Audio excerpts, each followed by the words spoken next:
Good morning, everybody. Like Trevor said, I feel honored to be included on a panel with Sonia, Eric, and Trevor, people who, in my eyes, have used their passion, commitment, and talent to truly make a difference on a day-to-day basis. So I apologize in advance for looking down and reading from a sheet of paper, but if I didn't, I know for a fact that I would get too nervous and too emotional to make it through, so excuse me. But we all have them, certain moments or days in our lives that are forever ingrained in our memories for one reason or another. My day is April 22nd, 2009. I was sitting in my psychiatrist's office with my mom and boyfriend, awaiting a phone call from Dr. Geschwind. 8 weeks earlier, I had opted to undergo testing to determine if I would be the sixth generation of my family afflicted with GSS. The phone rang, Dr. Geschwind was put on speaker, and time just seemed to pass in slow motion. "I'm sorry, Amanda," were the last words I remember hearing before a scream I couldn't control escaped from my mouth. I was overcome with all kinds of emotions: disbelief, devastation, terror, self-pity, anger. I experienced them all in just a matter of seconds. I remember not being able to process all the questions that flooded my mind, questions like, why me? What am I going to do? How in the world am I going to tell my family, especially my dad? What about having kids? Do I even have kids? Receiving these positive test results meant that if my disease progression is similar to my father's, who, after a 6-year battle with GSS, died in 2010, in my early 50s, I will start to display the first symptoms of GSS and will die as I enter into my late 50s. So, at the age of 26, I was handed a death sentence. I was instantly faced with making decisions about my life I never imagined I would have to make, let alone at such a young age.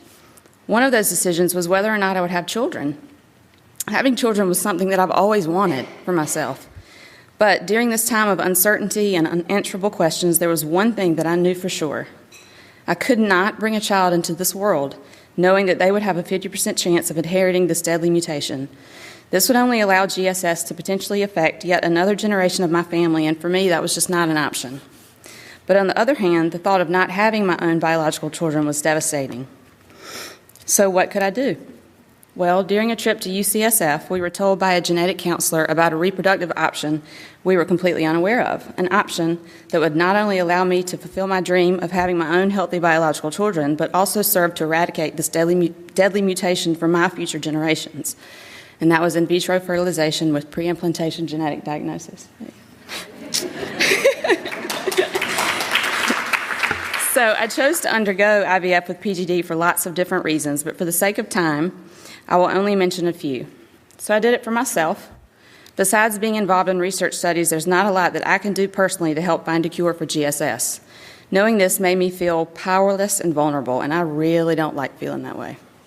So doing PGD gave me a purpose. It gave me back some of that sense of power that I lost because I was actually doing something to beat GSS at its own game. And then I did it. Then I did it for my beautiful children.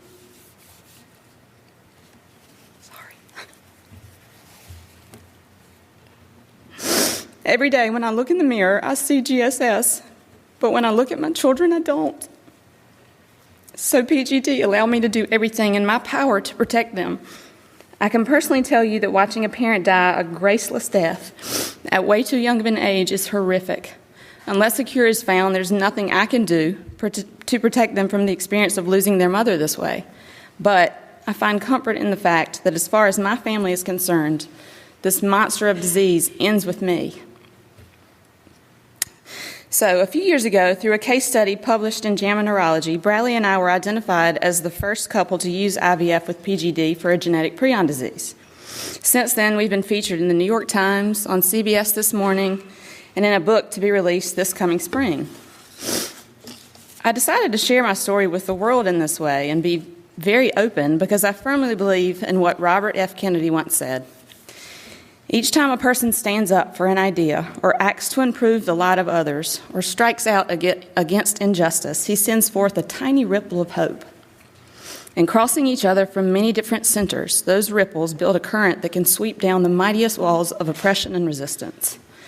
So each one of us, through our own stories and our own involvement with the prion community, we all create our own ripples.